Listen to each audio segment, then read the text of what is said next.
Okay, guys, we're back on the build. The blue build starts off with the Camaro and Tamiya metallic blue and the Vallejo silver for the lower accents. It's a beautiful color combination that looks really good on this car. Once the paint has dried and cured for about 3 days, we start applying the decals. And here you can see all the decals have been applied. We have the nose badge, we have our marker light, all the trim that runs the circumference of the body, all the Z28 badges on the fender, on the rear bumper. It's just a really nice set of decals. The ones that run around the body were a little tricky to put on, especially around the corners, but they all seem to have worked out pretty nicely. So now, right after we're done with that, let them dry, and we go right to the paint booth to add some clear. And this is where our problem started. Oh no. The clear settled on the beautifully, but if you take a really good look at the lower accent, you can see that it reacted pretty badly to the Vallejo paint. Apparently, they really weren't compatible. So it's going to be an easy fix. Just some sanding and some repainting. So back to the shop she goes. All right, the way to get the most out of your all-clad metal paints is to give it a light buffing after you spray it to get rid of all of the metal flake overspray that settles on it. And then it comes out looking like real chrome. I mean, this is amazing. This is their polished aluminum paint. And you can see the original chrome in the headlight buckets because I covered them over to maintain the original chrome. And you can see how close the all-clad is to the original chrome, but a much more realistic look. So this is after I gave it a light buffing with a cotton bud, a Q-tip, um, getting rid of all of the overspray from the metallizing paint. Use a respirator, by the way. This stuff is dangerous. And it looks like a real chrome bumper. Amazing. Here we have the rear bumper.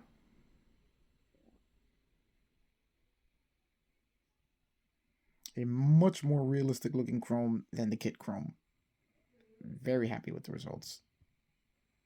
Here we have our wheels. Again, sprayed with the all-clad polished aluminum. Looking beautiful. And a few other chrome accents for the car. For the 1964 Pontiac GTO.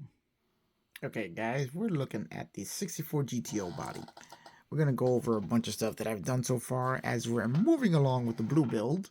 And haven't been able to film as much as I'd like because I'm on a real time crunch to get these things done. So I'm just giving you guys updates as I go along. And if there's something interesting to show, then hopefully I'll have time to film it and show it. But one thing I want to talk to you about if you're building this kit is the rear windows. If you choose to leave them in there and not make it a coupe, but you're making it a hardtop, the designations don't really make sense to me, but you know, it is what it is. Let's just knock that window out of there. You want to make sure when you're installing the glass, you see those, there are two notches there that signify the installation position of the glass. You got to make sure you get them right in between those two and that you use the correct side glass. There is a left and a right. And if you try and put the right side on the left, they're not going to fit right. So what you're going to want to do is you want to put the glass down. You just want to apply the glue around the glass. As you can see, actually there's 1, 2, 3 notches in the body there to hold the glass right in the right position. So you're just going to want to drop your glass in place. Line it up with those notches that are there. And that gives you a pretty good mounting position for the glass. It's kind of hard to do that while holding the camera. So I'll put that together off camera. Let me see. Let's see if we can't get this in the right spot right now. And it is kind of hard to do this while I'm looking through the camera. So we're going to put that on later. And I'll just show you what it looks like on the other side, which is already done. Before I end up ruining this thing here, let's just knock that glass out of there. And you can see the other side is already glued in place. I held it in place with the Testors clear part cement. Stuff works great for putting in windows. So you can see here that it's holding it perfectly in place. The cement is dried totally clear. And we have our side glass perfectly in the car. Now you may also have noticed that I did foil all of the chrome trim on the glass on the rear window. For that I used the Hasegawa mirror finish chrome foil. It's actually more of a vinyl than a foil. And works just as good as bare metal foil. In some cases it works better, in some cases not as good. So it's what I had on hand. I ran out of bare metal foil, so I figured let me just put that in there. The wipers are painted using the Gundam marker because I wanted just a slightly different effect on the wipers than there is on the metal foil going around the window, just to make the wipers stand out a little bit more. We did have a little bit of bare metal foil, which I put on the door handles. And the rocker panels are also the Hasegawa.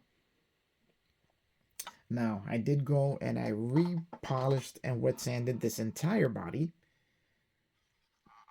because it really wasn't up to snuff before. If you've seen this entire series, you'll see what a mess the body came out the first time I painted it. And then I think the second time, I think I did this one 3 times.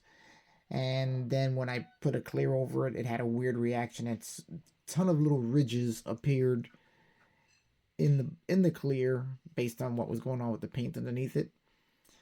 And it was just a very weird situation with the paint on this car. So I managed to sand it all smooth, and it looked okay, not great. So then I decided just to take it last night and just go over the entire body again, and I sanded it all down as flat as I could, and then gave it a really deep polish, and it actually looks 100% better than what it did. So I'm very happy with the result now. Is it perfect? No, but looks way better than it did before, and it is going to make a pretty nice presentable model now. Now, we're working on the tires also right now. As you can see, I've used the sanding method on the tread. Gives it a much more realistic appearance. We've also got our chrome done. The wheels have been chromed using all-clad chrome. The front bumper is also chromed up using the all-clad chrome. And the rear bumper. So we have done quite a bit of work within the last few days to the 64 GTO. So now let's turn our attention to the 85 Camaro, where we did have a little bit of a problem.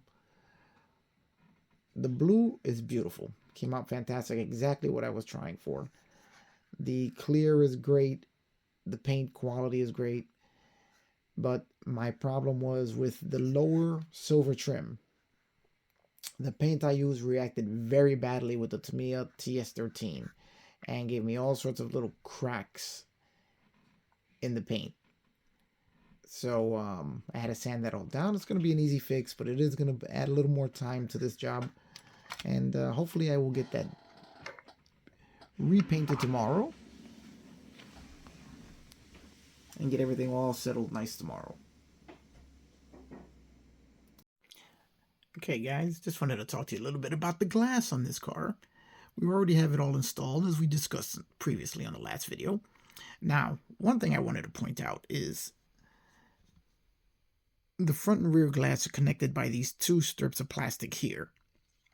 Now, that's all well and fine because it allows you to line the front and rear glass up and put them in all as in one shot, which makes life a little easier. But then when you're looking into the car, and you look at the roof, the headliner area, which most people won't, but, you know, I would. You see those 2 strips there. And even if you paint them, you'll see the strips, they'll be a little higher than the roof itself. So you'll see the imprint of the 2 strips there. Well, you know what I mean. Well, what I did was I cut out 3 pieces of styrene, out of styrene sheet here from Evergreen.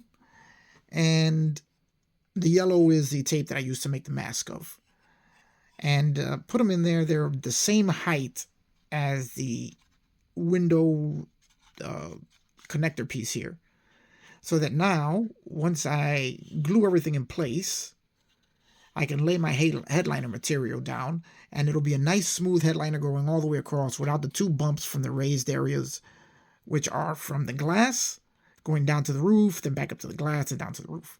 So we should, if everything works out right, have a nice smooth headliner in this car. Because as you know, it's gonna be pink. So we gotta make it as smooth as possible. Okay, guys, now we're gonna be talking about the headliner in the GTO. Just to show you the front bumper, came out really nice. I'm very happy with that. But that's not what we're here to talk about.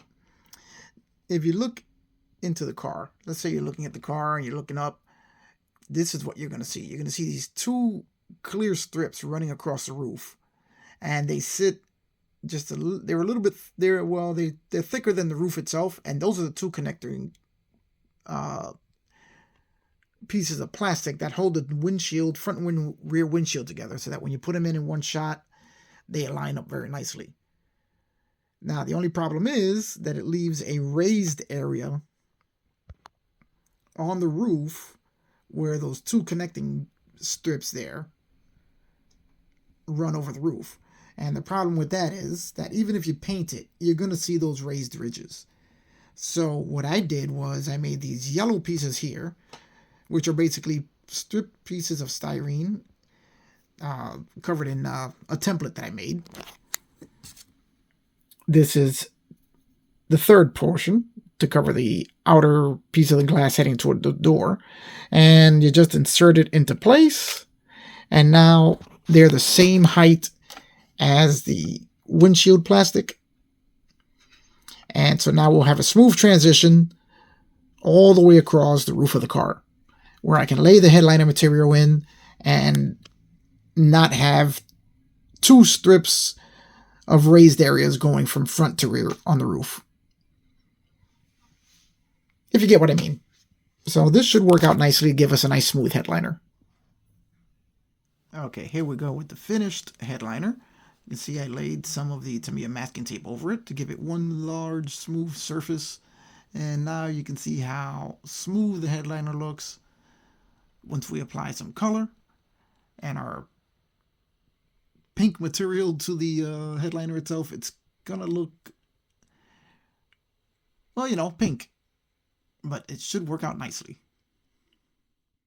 Okay, guys, now we have the body mounted to the chassis, and you can see how well it's coming together. We got this quick mock-up here just to check the position of the wheels and tires, and they seem to sit great on there. This kit is really well thought out and well engineered. Then if you take a look at the interior, you can see that this pink and purple goodness all going on in there. And that big block Pontiac V8 with the supercharger just looks great in that engine compartment. Really happy with this build. I'm really impressed with it. Okay, now we hit a problem with this build. The decals, if you remember when I applied them, they were over 20 years old, and they started to crack a little bit as they were being applied, but I managed to get them on. Don't know how, but they actually managed to work and stay on the body. Well, unfortunately, after I clear coated and wet sanded and got everything looking really good, the decal started to crack and lift off the body underneath the clear, taking a good portion of the clear with it. So if you look really closely, you can see where the red is a little bit darker just ahead of the rear wheel well. Well, that's because I had to take some flat red and lay it on there to try and cover up the area where the decal was missing. And once that dries, I'm going to mix up a batch of paint and see if I can come as close to that red that's on the decal as I can. So while that dries, we're going to take a trip right back to the paint booth and take care of that issue we had with the 85 Camaro. You can see I've sanded down all of the cracked paint, cleaned it all up, and now I'm applying Tamiya. No, what color did I put there? I put on there the Tamiya flat aluminum, which was a really, really close match for the Vallejo Silver. And I thought it would be good combination with the blue paint, similar to what the Vallejo Silver was. So I just took my time, masked off the entire body, and went back to the paint booth to spray some paint.